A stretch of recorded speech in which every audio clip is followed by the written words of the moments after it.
पे लोग ज्यादातर आर्मी की नौकरी छोड़ना चाहते थे। तो सर आपका सबसे बुरा टाइम कौन सा रहा कि जब आपके मन में भी कभी सवाल आया हो कि यार नहीं करनी है?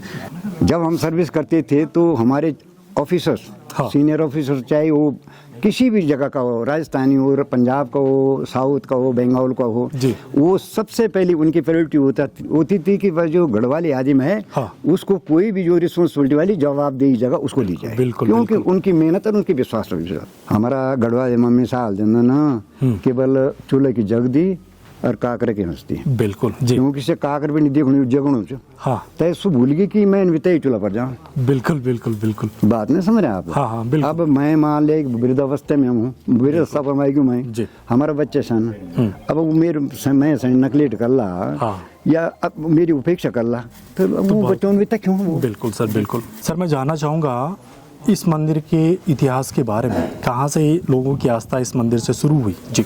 आज से लगभग 160 साल पहले जी मेरे दादाजी की शादी ग्राम कांगड़ा जी। पट्टी केमर, हाँ वहाँ से हुई थी। जी मेरी दादी के साथ में वहाँ जो नरसिंह देवता है, जी उसके 2 निशान दहेज के रूप में जी जी जी। मेरी दादी जी के साथ आए थे। लगभग उसके पश्चात ये हमारी तीसरी पीढ़ी, चौथी पीढ़ी चल रही है। जी सन 2008 में जी पूजा न करने की वजह से कुछ दोष धाम जैसी चीज़ें हुई हैं। जी। उसके पश्चात हम लोग अनेक जगह पर गए तो सभी जगह देवताओं ने यही बताया है कि आपका जो आपकी दादी थी, उनके साथ जो श्री नरसिंह देवता आए थे जी, उनका ये दोष है जी। क्योंकि हमारी 3 पीढ़ी बीत जाने के बाद भी हमने वहाँ पर कोई पूजा नहीं की थी। उसके पश्चात हमने 2008 जून महीने में संपूर्ण परिवार रावत बंधु मत्थे कोला हम वहाँ जात ले गए। जात ले जाने के पश्चात खुद मैंने श्री नरसिंह देवता से अनुरोध किया था कि हमारी जो ये मूर्तियाँ हैं जी, इनको हम वापस कर दें या इसका कहीं मंदिर बनाएं। किंतु उस समय नरसिंह देवता ने मंदिर बनाने से साफ मना कर दिया था, क्योंकि वो जहाँ हमारे गाय भैंस रहते हैं जो गौशाला है उसी में रहना वो पसंद करते थे। अच्छा। 2008 से पहले ये जो देवता थे ये यहाँ पर थे, लेकिन आपको इतना पता नहीं था इस देवता के बारे में। उस समय जब आप थोड़ा परेशान हुए सारी परिवार को लेकर तो आप वहाँ पर गए कांगड़ में। हाँ जी। और वहाँ पर आपने जाना कि क्या दोष है, क्या वजह है हम परेशान होने की।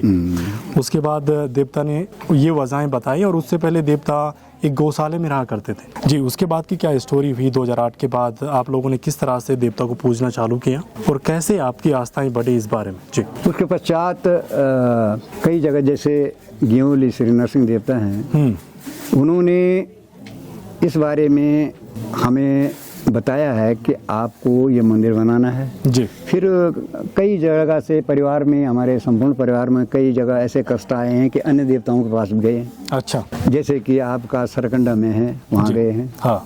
फिर उन्होंने बताया है, उन्होंने क्योंकि जो भी व्यक्ति वहाँ पर देवता का जो अवतारी था उसने तो ये जगह देखी नहीं थी। बिल्कुल। किंतु उन्होंने बिल्कुल एक्यूरेट सही जगह के चिन्ह लगा के बताया कि ऐसा ऐसा पत्थर है। हाँ। और गौशाले के साइड में है, आप वहाँ पर जो है ऐसा ऐसा मंदिर बनाओ। अच्छा। उसके बाद हम सभी लोग, हमारे जो 29 परिवार रावत बंधु हैं, हम जो कांगड़ा श्री नरसिंह देवता का अवतारी था जो कि चमियाला में रहते थे, संपूर्ण परिवार हम 29 परिवार वहाँ गए। तो वहाँ देवता ने बताया कि आप ऐसा ऐसा है, फलानी जगह पर पत्थर है, उसके बगल में मंदिर 6 बाई 6 बाई 6। हमने पूछा कि भाई सर हम सीसी प्रयोग कर सकते हैं? तो उन्होंने बोला ठीक है। उसके बाद हमने मंदिर बनाया। उसके पश्चात महाराज नरसिंह देवता की कृपा हुई। अच्छा। और उन्होंने इस मंदिर के विस्तारीकरण के लिए बताया और सन 2023-24 में हमने ये मंदिर बनाना शुरू किया और 24 के लगभग अप्रैल महीने में ये मंदिर कंप्लीट बन गया। जी। इसमें विशेष रूप से हमारे परिवार के जो लोग, जो लड़के बच्चे हमारे जी बाहर रहते हैं, विदेशों में रहते हैं, अथवा कहीं भी वो गवर्नमेंट जॉब करते हैं जी या अन्य जॉब करते हैं, उन्होंने पूरे श्रद्धा के साथ सहयोग किया जी और लगभग इस मंदिर के बनाने में, और उसके बाद मंदिर बन गया और उसके बाद जून 2024 में जी हमने यहाँ पर 3 पुराण का आयोजन किया है जी और महाराज नरसिंह देवता की कृपा से संपूर्ण भंडारा किया। टोटल जो है सारा कार्य जो है बिना किसी पर अतिरिक्त भार डाले हुए जी मंदिर का कार्य पूरा हुआ है। जी और मंदिर के कार्य करने के पश्चात हमने जो ये 3 पुराण किए हैं वो संपूर्ण करने के पश्चात इस पर लगभग आपका 25 लाख रुपए का जो है व्यय हुआ है। जी उसके पश्चात भी नरसिंह देवता की कृपा से जी हमारे पास लगभग 5.5 लाख रुपया बचत है हमारे जो कोष में, जिसका हमने बाद में बैंक में खाता खोल के रजिस्ट्रेशन करवाया जी और बैंक में जमा कराए। जी, बहुत बढ़िया बात है। सर मैं जानना चाहूँगा कि जैसे आपकी दादी जी के साथ में ये देवता आए थे, तो उस ज़माने में देवता कैसे अपने ध्यानियों के साथ आते थे? जी, उस बारे में। देखो, वो समय तो आज के समय से बिल्कुल विपरीत है। जी बिल्कुल। अब हमारे गांव में हमारी ज़मीनें 4 जगह हैं। एक हमारा डांडा है जी। एक फिर हमारे यहाँ ये जहाँ आज ये महाराजा नरसिंह देवता का मंदिर है, हाँ। इस तोक का नाम पिलखोली नाम है, तोक है। फिर हमारा नीचे कुंथियाना नाम जहाँ हमारी क्यारी की ज़मीन है जी, वहाँ हमारे कुंथियाना नाम में तोक में हमारी छन रहती थी। तो हमारे पिताजी उसमें कंडी में हमारे आपके गढ़वाले भाषा में कह लिए घेड़ा, अच्छा, उसके अंदर ले जाके वहाँ ले जाते थे, वहाँ से यहाँ लाते थे। बाकी विशेष कोई पूजा नहीं होती थी। अच्छा। हर महीने के हर संक्रांत के दिन हमारे पिताजी, उसके पश्चात मेरे बड़े भाई साहब, वो जो है रोट काटते थे। अच्छा। वही एक पूजा देवता की होती थी। और तब देवता इतना प्रचलित भी नहीं था और ना ही ऐसे मतलब कोई अवतारी था जी, और ना ही किसी का न्योता बोलता था। उस टाइम पे आपके परिवार का सीमित ही देवता था। शायद आपके पिताजी यही सोचकर साथ लेके जाते होंगे कि इनका आशीर्वाद हमारे साथ है, और शायद ये रावत परिवार का ही देवता था उस टाइम पे। और उसके बाद आपकी आस्थाएं बढ़ी, लोगों का विश्वास बढ़ा, और आज के समय में यहाँ पर हजारों की संख्या में लोग आते हैं। हाँ जी। ऐसा है कि समझा नहीं है वो रियलिटी, तो ये वास्तविकता तो यही है कि अब वो दादी के दहेज में आया था। हाँ। तो अब इसमें जो मतलब आज देवता जो भी मतलब हम वो करता है तो हमारे 29 परिवारों के लिए करता है। बिल्कुल बिल्कुल बिल्कुल। और इसमें आज की डेट में गांव वालों को भी सहयोग मिला, ऐसा नहीं है बिल्कुल। लेकिन फर्स्टली मतलब पहली प्रायोरिटी जो होती है देवता की, वो हमारा परिवार है। जी बिल्कुल। बाकी ऐसा है, मैं आपसे अनुरोध करना चाहता हूँ। जी जी बोलिए। कि देवता तो किसी का नहीं होता है, बिल्कुल देवता उसी के जिसकी आस्था है। बिल्कुल। अब मैं बोलूं कि अब हमारा देवता है, मैं बस वो जफे डाल के रखूं और मेरे कर्म हो उसके लिए मैं कोई उसमें कोई श्रद्धा नहीं है। हाँ। तो देवता तो उसी के जिसका विश्वास है और जिसकी श्रद्धा। हाँ, आस्था विश्वास, उसके आगे भगवान है। अगर आपकी आस्था ही नहीं है, विश्वास नहीं है, तो आपके साथ शायद देवता भगवान भी नहीं होते। तो सर मैं सबसे पहले ये जानना चाहता हूँ कि आज के समय में लोग दहेज में धन देते हैं, जमीनें देते हैं, गाड़ियाँ देते हैं, लेकिन उस टाइम पे देवता ही दहेज में आ जाते थे। इससे बड़ा तो कोई धन नहीं होता था उस समय पे, और देवता ही जिस ध्यान के साथ देवता जाता था उसकी सारी परेशानियों को देखता था, जो उसके साथ बुरा भी होता था उसका निवारण भी करता था। तो उस टाइम पे लोगों की आस्थाएं बहुत ज़्यादा थी, लेकिन आज के समय में जो आज के हमारे पीढ़ियां हैं, लोगों की आस्थाएं इस प्रति बहुत कम है। तो उनको क्या कहना चाहेंगे आप? देखिए मान्यवर जी, ऐसा है जी, उस टाइम की जो आस्था थी वो अंतरात्मा की आस्था थी। बिल्कुल। देवता देखो, अब उस समय उनकी भावनाएं देखिए कि वो देवता को भी बांट के अपने लड़के को दे रहे हैं। जी हमारे बिल्कुल। हिंदू धर्म में कन्यादान एक सबसे बड़ा दान माना जाता है। बिल्कुल बिल्कुल। जी। किंतु ये आज आप जो हमारा दुर्भाग्य समझिए, हमारे खासकर उत्तराखंड में पहाड़ों का, बिल्कुल हैं, आज हमने जो हमारे रीति रिवाज थे, जैसे कि मैं आपको बताऊं 7 फेरे के थे। बिल्कुल बिल्कुल। आज हम क्या कर रहे हैं कि जयमाला कर रहे हैं। बिल्कुल। फोटोग्राफर उस पे 2 घंटे लगा रहा है। हाँ। अगर हम उसकी जगह बिल्कुल उन 7 फेरों पर फोकस करें, बिल्कुल बिल्कुल, उन 7 फेरों का फोकस करें और पंडित जी को माइक दें, पंडित जी को ज्ञान हो, प्रत्येक फेरे के बारे में वो बताया जाए। बिल्कुल बिल्कुल सही कह रहे हैं। मैं आपको बताऊं कि एक सुप्रीम कोर्ट की जज है जी, मोमनन है वो। जी वो आपको 7 फेरे के मतलब बता रही है। उसको मोमेंटम सनातन से नाजिया खान ऐसा उसका नाम है। बिल्कुल जी। तो अब उसको सनातन के प्रति इतनी बड़ी आस्था है और मोमडन है, जबकि मोमडनों का हमारा विचारधारा बिल्कुल विपरीत है। विपरीत है बिल्कुल। उसके बावजूद भी वो जो है 7 फेरों के मतलब बता रही है। बिल्कुल।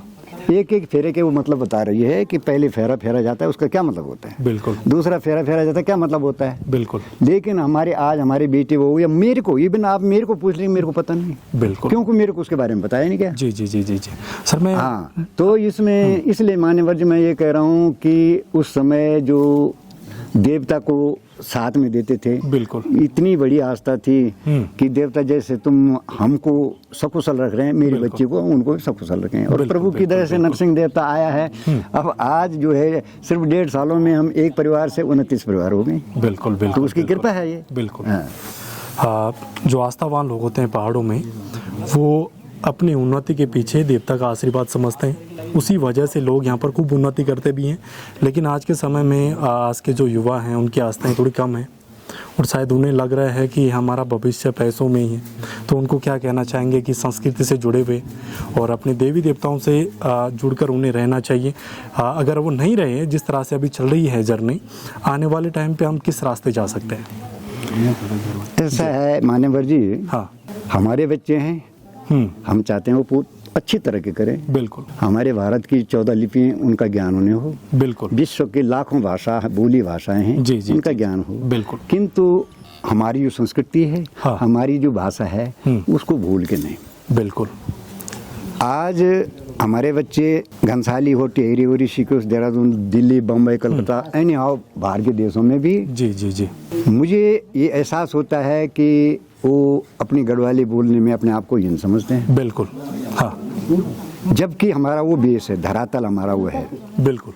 अगर हम गढ़वाली अपने आप को अपनी संस्कृति से नहीं जोड़ेंगे तो हम गढ़वाली कहलाने का हकदार नहीं, हम कहीं के भी नहीं। जी बिल्कुल बिल्कुल बिल्कुल। जिस तरह एक पानी के बूंद को डालें, जब तक उसके बेस नहीं होगा, रुकेगा नहीं, वो तो जमीन में चल जाएगा। बिल्कुल 100%। तो सेम वही कंडीशन हमारे अपने रीति रिवाज, हाँ। हमारी संस्कृति, हमारी बोली भाषा के साथ है। बिल्कुल। आजकल के बच्चों में अब ये दायित्व तो बच्चों का ही नहीं है, ये हमारे पेरेंट्स, हमारे जो अभिभावक हैं, बिल्कुल। उनकी सबसे बड़ी गलती है। और उसमें जो हमारी माता बहन है, उनकी सबसे बड़ी गलती है, मैं मानता हूं। क्योंकि माँ जो है, माँ सबसे बड़े जो टीचर होती है बच्चे का, माँ होती है। बिल्कुल। जब माँ उसको सिखाएगी, मैं नहीं ये कहता हूँ कि भाई एक पंजाबी बोल रहा है आप उसके साथ गढ़वाली नहीं। बिल्कुल बिल्कुल। जहाँ हम अपने समाज में बैठते हैं, हमें अपनी बोली भाषा बोलनी। बिल्कुल बिल्कुल सर। मैं इसका आपको उदाहरण देता हूँ, क्योंकि मेरी सारी लगभग 42-43 साल सर्विस ओवरऑल इंडिया में रही है। बिल्कुल सर जी। आपकी जो एक विकसित कम्युनिटी है, पंजाबीज हैं, बिल्कुल, साउथ इंडियन हैं, बंगालीज हैं जी, वो थ्रोली इंग्लिश बोलते हैं। बिल्कुल बिल्कुल सर। किंतु जब वो अपने समाज में जाते हैं तो मतलब ही नहीं है कि वो मतलब इंग्लिश में बात करें। अपने बंगाली है तो बंगला में बात करेगा, पंजाबी पंजाबी में बात करेगा, साउथ वाले साउथ अपनी भाषा में बात करेंगे, कन्नड़ हो चाहे तेलुगु तमिल जो भी है। बिल्कुल बिल्कुल सर। तो मुझे इसका सबसे बड़ा दुख है कि हमारे बच्चे जो हैं गढ़वाली बोलने में कुछ, मेरे को ये लगता है कि वो कुछ शर्म महसूस करते हैं, जबकि हमारे पूर्वजों ने, हमारे अभिभावकों ने कोई ऐसा काम नहीं किया वो देश के प्रति हो, प्रदेश के प्रति हो, कि जो हीन भावना से देखने लायक हो। बिल्कुल बिल्कुल सर। देशभक्त हमारे लोग हैं। बिल्कुल। जब हम सर्विस करते थे तो हमारे ऑफिसर्स, सीनियर ऑफिसर, चाहे वो किसी भी जगह का हो, राजस्थानी हो, पंजाब का हो, साउथ का हो, बंगाल का हो, वो सबसे पहले उनकी प्रायोरिटी होती थी कि वह जो गढ़वाली आदिम है, उसको कोई भी जो रिस्पॉन्सिबिलिटी वाली जवाबदेही जगह उसको दी जाए, क्योंकि उनकी मेहनत और उनकी विश्वास। बिल्कुल। तो इसलिए हमें कतई इस चीज पर क्या बात है कि जो हम अपनी गढ़वाली बोली बोलने में संकोच करते हैं। मैंने भी इस चीज तो मैं तो यही कहूँगा कि इसमें सबसे बड़ा अगर कोई दोषी है तो सबसे बड़ा दोषी हमारी जो माता बहनें हैं, हमारी बेटी जो है, वो है। सहमत हूँ सर आपकी इस बात से। सर मैंने भी इस चीज़ को महसूस किया है जब मैं बाकी राज्यों में रहता हूँ तो वहाँ पर अपनी मातृभाषा को लोग गर्व से कहते हैं और यहाँ पर लोग अपनी भाषा को शर्म से कहते हैं। मैंने ये चीज़ें महसूस की हैं यहाँ पर। और दूसरी चीज़ मैंने सर यहाँ पर ये देखी है, जो अपनी लोकल भाषा में बात कर रहा होता है मार्केट के अंदर, उसकी वैल्यू थोड़ा कम होती है, ये मैंने देखा है ख़ास तौर पे। तो ये इसकी क्या वजह है कि लोकल भाषा को लोग यहाँ पर हल्के में लेते हैं या उसे गरीब समझते हैं या उसे अनपढ़ समझते हैं? जी, ये कमी कहाँ पर है? मैंने वजह लोकल मार्केटों की बात भी कर रहा हूँ। सबसे पहले तो मैं आपसे क्षमा चाहूँ कि वो जो प्रसंग हम शुरू करी मैं से गढ़वाल में बोली चंद था। बिल्कुल। अभी आप जो प्रश्न था वो मैंने ऑलरेडी पहले ही बताई ली। हाँ कि मेरू जो अपना अनुभव च हमारा कुछ लोग छन जो अब सणी गढ़वाल बोलने में हीन महसूस करता। बिल्कुल। और तय को जवाब मैंने आपसे दी ली कि हमारा पूर्वजों ने हमारा गढ़वाल को मन कोई इनो काम नहीं करी। हाँ, कि जैसे हम गढ़वाल बोल में संकोच करें कि बोले भाई गढ़वाल बिल्कुल। जबकि मैंने तय को दूसरो पहलू आपसे बताई ली। बिल्कुल बताइए। एक उदाहरण का साथ बताई ली कि जब 1969-72 में आप लोगों को तब जन्म नहीं हुए वो लोग। बिल्कुल बिल्कुल। तब हम सर्विस करता तो हर जगह जो हमारा जो सीनियर ऑफिसर था तो उनकी प्रायोरिटी होनी चाहिए। बिल्कुल। कि जो गढ़वाल आदमी जो जवाबदारी वाला आदमी दायित्व वाला पहले फर्स्ट लेते दिया, इतना विश्वास था लोग। तो हम सनी गढ़वाल बोलो हमसे तो गर्व होनी चाहिए। हम सनी गढ़वाल गर्व होनी चाहिए। हम गढ़वाल हमारो आदमी का की भीख नहीं मांग दो। हमारो आदमी का की जो आपका चोरी नहीं करो। हमारो आदमी सो होटलों में बर्तन च मानो वो कर्म च कनो। बिल्कुल बिल्कुल बिल्कुल। मेहनत करके जो आदमी दिहाड़ी मजदूर वो हीनता नहीं च। बिल्कुल बिल्कुल सो हीनता नहीं सो बड़ो काम च। बिल्कुल भाई मेरी जो योग्यता च मैं तय के हिसाब से काम च कनो तय में हमसे हीन समझने के दर्द है। जी बिल्कुल बिल्कुल। और हमारी मानसिकता थोड़ा ये भी है कि हम काम को छोटा बड़ा समझते हैं। मैं आपकी बात से 100% सहमत हूँ। बिल्कुल। और मेरे व्यक्तिगत जो विचार छ, हाँ मेरे व्यक्तिगत जो विचार छ मेरे सोचो कि आदमी सनी मेहनत करी खाणो यो बड़ो महान काम छ। बिल्कुल।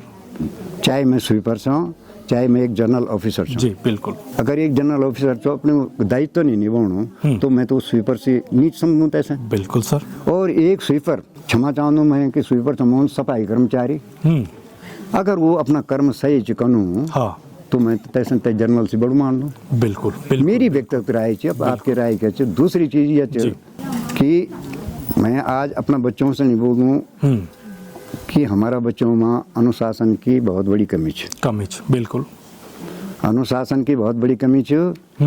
हमारा गढ़वाल में मिसाल देना ना केवल चूल्हे की जग दी और काकर की हंसती। बिल्कुल जी। क्योंकि से काकर भी नहीं देखने जगणो छ। हाँ। तय सु भूल गई कि मैं वितई चूल्हा पर जाऊँ। बिल्कुल बिल्कुल बिल्कुल। बात नहीं समझ रहे आप? हाँ हाँ बिल्कुल। अब मैं मान ले वृद्धावस्था में हूँ, वृद्धावस्था पर मैं क्यों मैं हमारा बच्चे सन अब मेरे मैं नकलेट कर ला या अब मेरी उपेक्षा कर ला तो वो बच्चों में तक क्यों? बिल्कुल सर बिल्कुल। तो बच्चों में तक क्यों? तो ये चीजें बहुत गहराई वाल छन। और मैं आपसे बताना चाहता हूँ ये महाराज नरसिंह देवता का शुभ स्थान पर बिल्कुल मैं ये बताना चाहता हूँ कि हमारी माँ बहन ये चीज मन छन। बिल्कुल। आपका बच्चा पढ़ो कम से कम 10 मिनट सिर्फ वो अपना बच्चों से नहीं अपना धर्मों का बारे में बताओ। बिल्कुल बहुत जरूरी है, बहुत जरूरी है।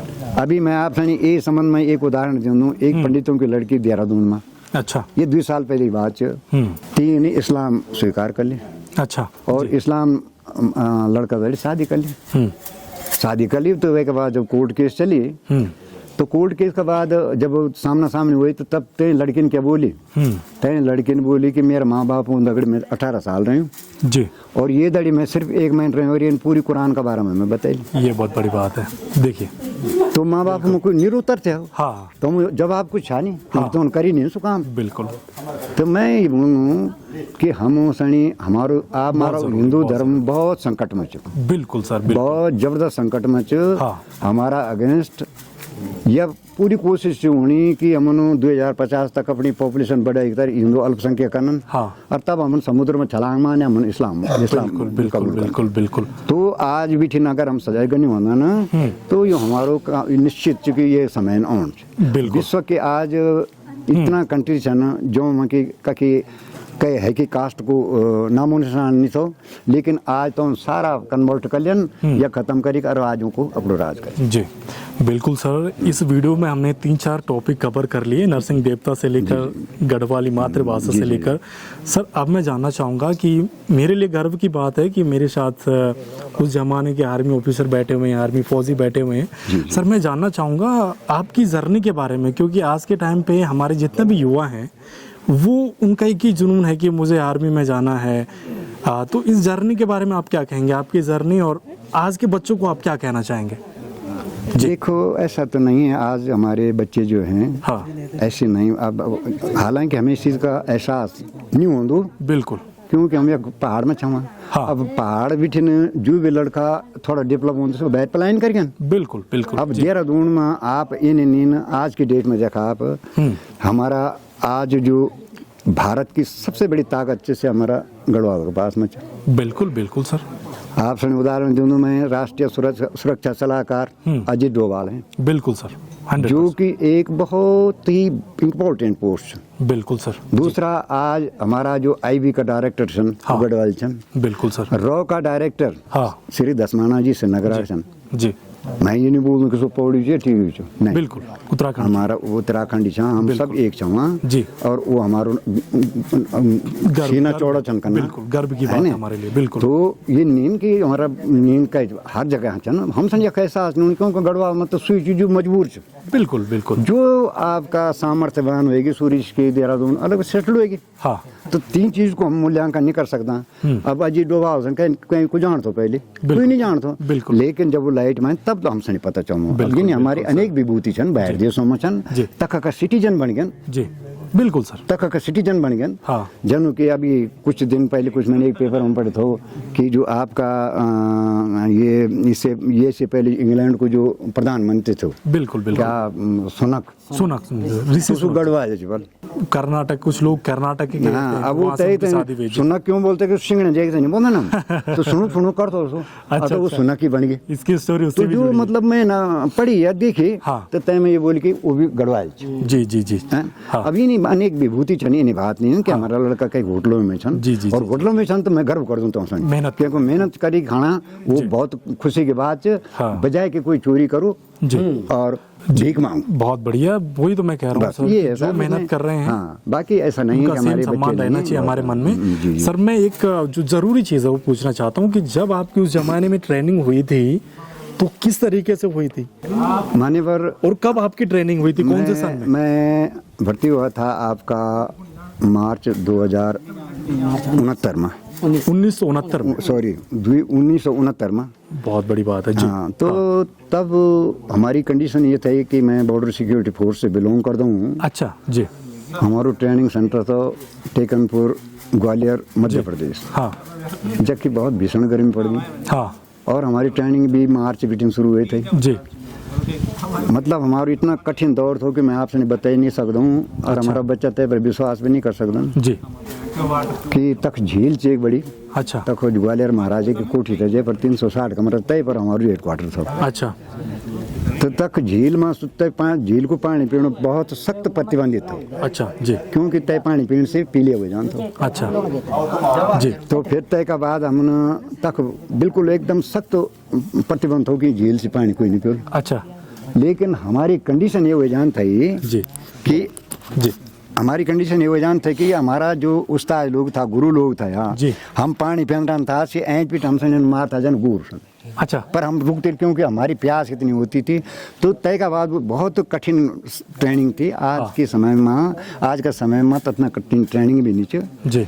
क्योंकि आज का जब आदमी हल्का होगी तो ट्रेनिंग भी हल्की होगी। बिल्कुल बिल्कुल बिल्कुल। बाकी तय टाइम की जो ट्रेनिंग थी वो बहुत हार्ड वन थे। जी। उसके बाद का टाइम सर आपका जो सबसे बुरा रहा वो, क्योंकि उस टाइम पे लोग ज़्यादातर आर्मी की नौकरी छोड़ना चाहते थे। तो सर आपका सबसे बुरा टाइम कौन सा रहा कि जब आपके मन में भी कभी सवाल आया हो कि यार नहीं करनी है? या बहुत लोग आपको उस टाइम पे ये भी कहते होंगे कि ज़रूरत नहीं है वो करने की, कुछ और कर लो उसके अलावा। गाँव में उस टाइम पे ऐसे लोग भी होते थे। तो उस टाइम का सबसे बुरा समय देखो जो आपको आज तक याद हो? देखो ऐसे मान्यवर की फौज की नौकरी जो है वो 24 घंटे की होती है जी। उसमें कोई टाइम बाउंड नहीं होता है। हाँ। आप ये नहीं कर सकते कि मैंने 8 घंटा ड्यूटी कर दी मैं चले जाऊंगा। जी हम एट ए टाइम उसकी ड्यूटी जहाँ जरूरत पड़ेगी वहाँ जाएगा। जी हमारी मेरा अपना सर्विस का दौरान ये ना पीरियड आइन जी। बहुत कठिन पीरियड आइन कि जब कि शायद डॉक्टर मैं डील था ये वो आप जब मैं त्रिपुरा में था अच्छा तो त्रिपुरा में आपको मलेरिया इतना खतरनाक होंदो कि तक जो डॉक्टर छन बहुत एक्सपर्ट डॉक्टर छन आपका मलेरिया का। जी जी जी जी जी अब वो बोलता है कि विश्व में 14 किस्म को मलेरिया जी। छ, लेकिन भारत की 2 स्टेट मिजोरम और त्रिपुरा ऐसे हैं कि जहाँ 14 का 14 किस्म का मलेरिया जी, है। जी, बाकी और जगह का कोई किस्म कुछ बिल्कुल, वहाँ बिल्कुल। 14 के 14 किस्म का मलेरिया था। हाँ तो वहाँ माइंड मलेरिया बहुत जल्दी हो जाता है। माइंड मलेरिया अगर हो गया तो 24 घंटे आदमी जो है जी नहीं सकता है, अच्छा अच्छा क्योंकि उसकी जो सिर की नसें वो डैमेज कर देता है। जी तो उस वक्त मेरे को डॉक्टर ने डी दे दिया था। डी देने का मतलब कि 99% डेथ बाप रे और अच्छा। 1% जो है वो Chances लाइफ। अच्छा, जी। तो वो मेरी जिंदगी का सबसे कठिन दौर था। जी। उतने होने के बाद क्योंकि आप जानते हैं उस टाइम टेलीफोन कनेक्शन कुछ कम्युनिकेशन कुछ नहीं था। जी हम अरना बतौड़ जहाँ था घर, क्योंकि हम कई चीज से घर वाले क्योंकि हम तो सेंसलेस था, बेहोश था यार। बिल्कुल बिल्कुल पर अदर्स दूसरा का द्वारा भी हम कहीं नहीं बताए। हाँ। कारण घर वाले परेशान करे कहीं कुछ सकन नहीं। तो जो कर ला हमारा तक डॉक्टरी कर ला। अब घर वाला परेशान हो जाला। बिल्कुल अब आजकल का बच्चा से हम छोटी सी समस्या है वो अपने पेरेंट्स अपने माँ बाप से बताओ। जी, जी, जी। लेकिन हमने अपनी जिंदगी में कभी ये नहीं छोटी मोटी जो तकलीफ थी कभी घर नहीं बताई। बिल्कुल इसीलिए घर परिवार जो चिंतित हो जाऊँ। हाँ जी तो इसीलिए उस टाइम पर आप उस जगह पे रुके। वजह यही थी कि आप छोटी छोटी परेशानियों को नहीं बताते थे, बहुत स्ट्रॉन्ग थे उस टाइम पे। जी जी। उस टाइम पे नहीं, अभी भी आप मुझे स्ट्रॉन्ग लग रहे हैं कि आपकी उम्र शायद अभी कितनी रहेगी 70 के ऊपर? मेरे मान्यवर जी 75 क्रॉस होने 76 का रनिंग चलने वाली। जी जी 76 की उम्र में आज भी आप स्ट्रॉन्ग है और मुझे लगता है कि आर्मी मैन की ही पहचान होती है। मैं मोहर सिंह रावत, वैसे मैंने आपका परिचय शुरू स्टार्टिंग में अपना परिचय दे दिया है। मैं मोहर सिंह रावत, जी ग्राम पोखार, जी पट्टी विलंग, जिला टिहरी गढ़वाल के रहने वाला छूँ। जी और मैंने लगभग 42 साल सर्विस जो बॉर्डर सिक्योरिटी फोर्स में करी। जी जैका दौरान की जो ओवरऑल जो मेरी नौकरी रही जी वो आउटस्टैंडिंग रही। बिल्कुल जैका बदौलत मैं सनी भारत का राष्ट्रपति द्वारा हाँ मेरी जो है सर्विस जी प्राप्त छ।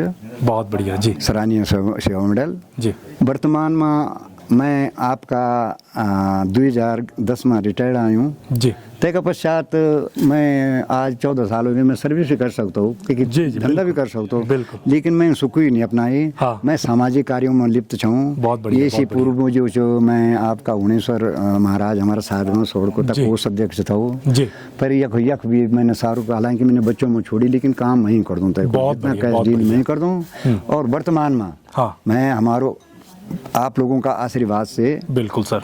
हमारा 11 गाँव को सौड़ में हुणेश्वर देवता का प्रांगण में जी अष्टादश पुराण जून में होनु छो, जी जैमा मैं उपेक्षा कर दूं कि आप जरूर अपनी अपनी उपस्थिति सर। दिला। जी तो तक मैं फिलहाल कोष अध्यक्ष हूँ। बिल्कुल सर, बहुत बहुत बधाई आपको सर। सर बहुत बहुत धन्यवाद आपका, इतनी धन्यवाद। सारी जानकारी हमारे साथ साझा की। मैं चाहता हूँ कि आपके जैसे जो महान ज्ञानी कहूँ आपको या महान पुरुष करूँ जो अपनी भाषा को आज इतना मान देते हैं और अपने गांव संस्कृति के लिए इतना अच्छा काम कर रहे हैं, आप आगे भी अपने से छोटों को यूं ही अपना मार्गदर्शन करते रहें।